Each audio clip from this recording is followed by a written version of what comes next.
Welcome to Pulverostmannen, and today we are going to show you a little doohickey you can make from salvage hunting and fun.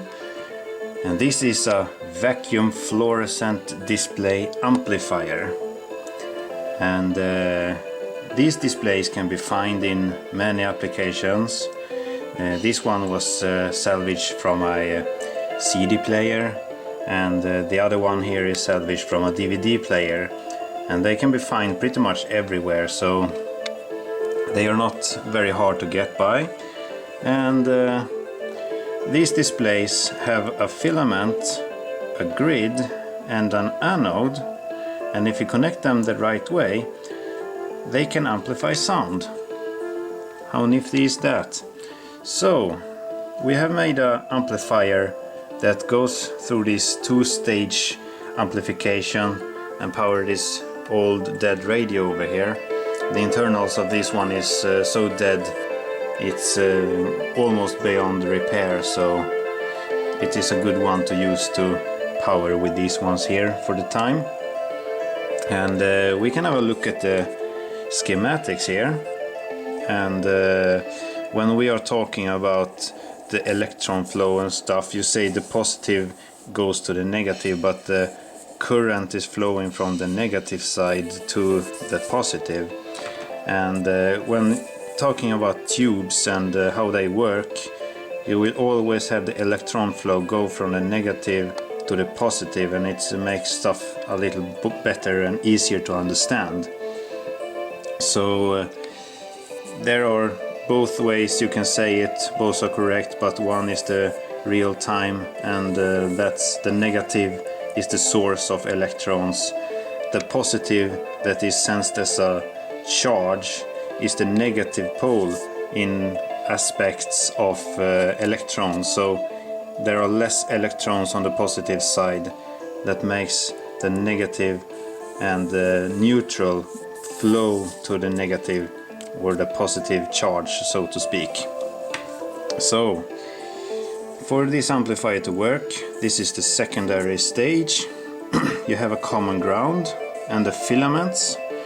The filaments on the display is pretty easy to find, mostly because it's used to be the ends of the display, and you can use a multimeter to determine and measure that the threads are leading current, and these are the only pins that you will have a value. So, and the hard part is to determine which pins on the display here goes to what. So you have this whole row here with pins, and you need to know which ones are going to the grid. And the grid one is this, if you have a look inside the display like this, you will see a honeycomb like net between the threads and the letters, and that's the grid, and it's the one that controls the electron flow from the negative to the anode. And for this one to amplify, you will need to find every single grid and every single anode, which are the letters. This display here was actually very hard to determine what pins goes where, because it had this row with grids and then a single one on the other end here, so it didn't make much sense. But after figuring this one out, everyone is then soldered together to become a super grid. And the same goes for the anodes. You just solder everyone together to make a super anode, and it makes every letter in the display to illuminate at the same time, and you get the most current out of the display, so it can amplify more sound. And we are using pretty low voltages here. I've been down to 32 volts, even lower. And for the amplification to work on this one here, you would normally like to have a negative voltage on the grid, but in this case, when the voltage is low, you want to have a positive charge on the grid for the sound to amplify. And this is done here by using a 1 meg potentiometer between the anode and the grid, and then you can tweak the voltage that goes here to the grid. and then you can find the sweet spot to amplify the sound as good as possible. And the filament is also the ground for the high voltage supply, so everything here is just hooked up together. And the voltage for the filament here is 4.3 volts AC, and when you go for DC current it's lower, and I choose to use about 2.8, seem to be a very good value here. And this feed goes through external high frequency voltage regulators, so that I can tweak the voltage out to them. And for those who are familiar with tubes, when they have a direct heated cathode, this is extremely sensitive for hum and other kinds of sounds and miss sounds and everything, and you can easily get very much distortion and bad sound coming from this when doing so. These high frequency voltage regulators have about 150 kilohertz frequency, so it's not even hearable with your human ear, so to speak, so it's not anything that disturbs the sound. And it also have a big capacitor on each one here that evens the flow even more, so works very well. So on the amplifier stage here, this resistor here is optional for the use with the preamplifier display, so to speak. So it's not connected in my circuit. And there is a 1 microfarad capacitor that powers the grid. And you have this positive feed that goes through a 1 meg potentiometer, puts a negative charge here. And then you have the preamplifier output that also comes and drains the circuit, so the current will fluctuate the capacitor and therefore the flow in this display here. So what we are talking about, the flow of electrons between the positive and the negative, and therefore the cathode and the anode, will be around 100 milliamps at peak. And the fluctuation of this is even less, maybe 20 milliamps as a medium.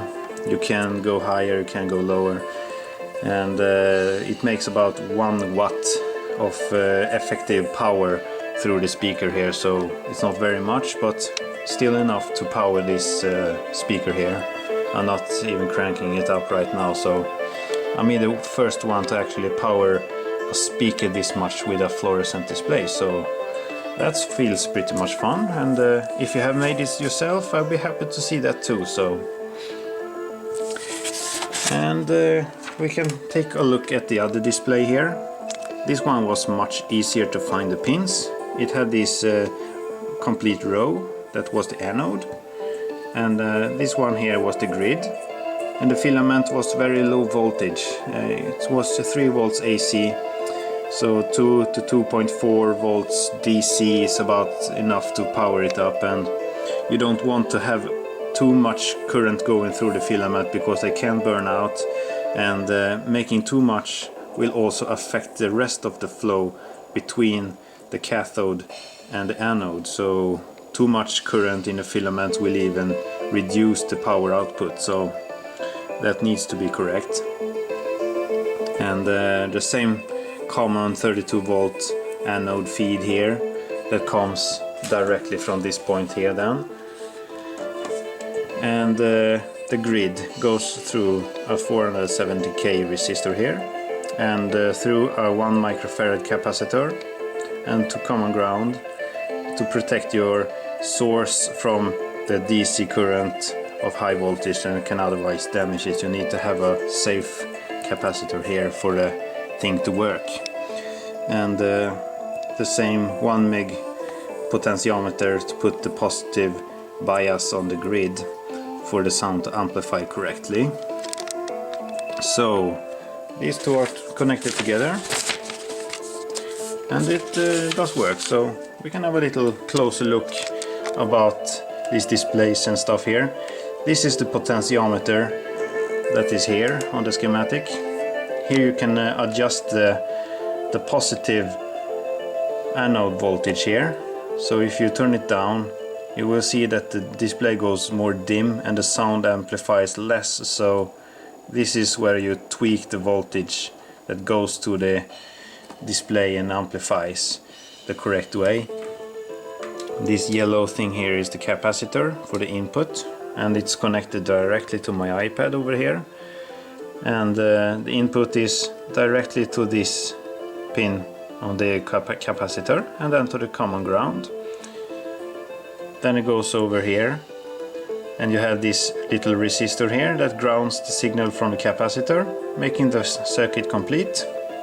And this here is between the anode and the grid, making it possible to adjust the positive bias and finding the sweet spot where it amplifies the best. So lower voltage will make much more distortion and bad sound, and high voltage will even out that, and you can find the spot where it plays the best.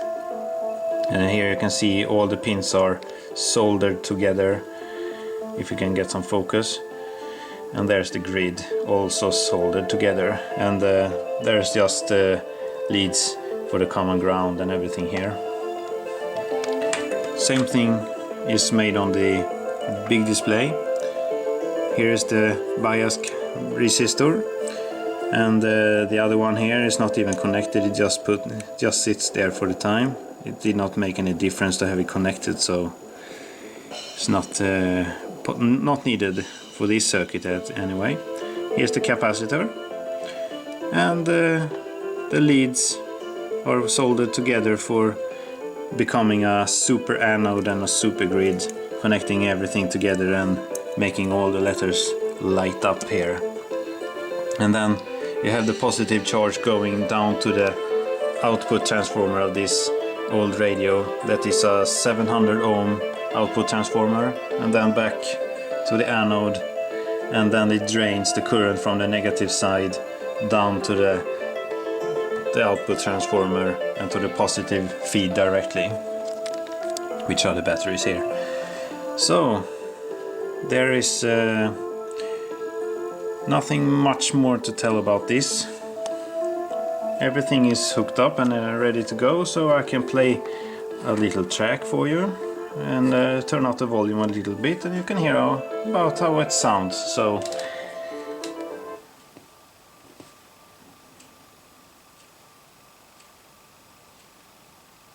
you can take this one here, turn up the volume a bit.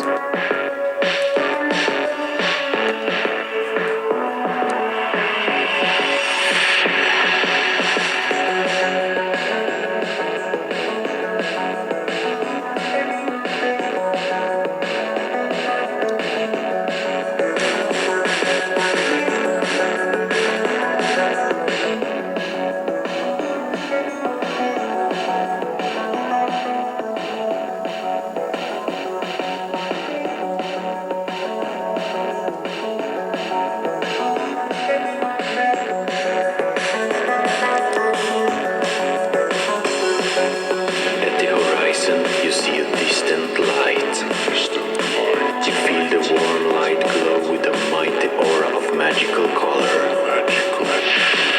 You dream to be free and to be able to stretch your arms out to the forgiving light of mystery, and to live by no other means than freedom, peace, and forgiveness.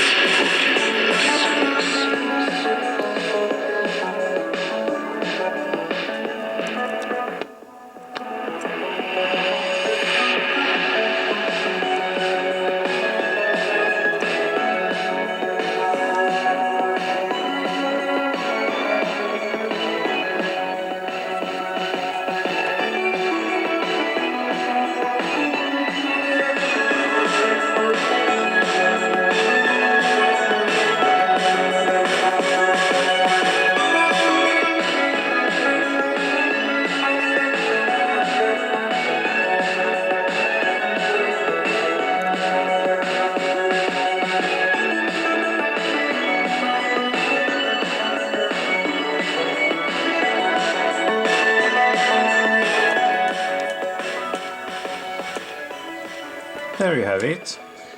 And these displays, as they are having loose mechanical parts inside, such as the filament hangs in the air and stuff. If you would hit these displays, they would actually resonate and you would hear the sound in the speaker, so you would not like to handle these as roughly if you may be wanting to. So, but if they are lying around and be still for a while, the sound will go away, so it's nothing that bad, so can be good to know. And as you know, if you're gonna try this yourself, be careful. I'm not responsible for any damage to equipment or yourself, so it's better to watch it safe here with Pulveros money than to try it yourself if you don't know what you're doing. So yeah, thanks for watching, and hope you enjoyed my video. Have a good day.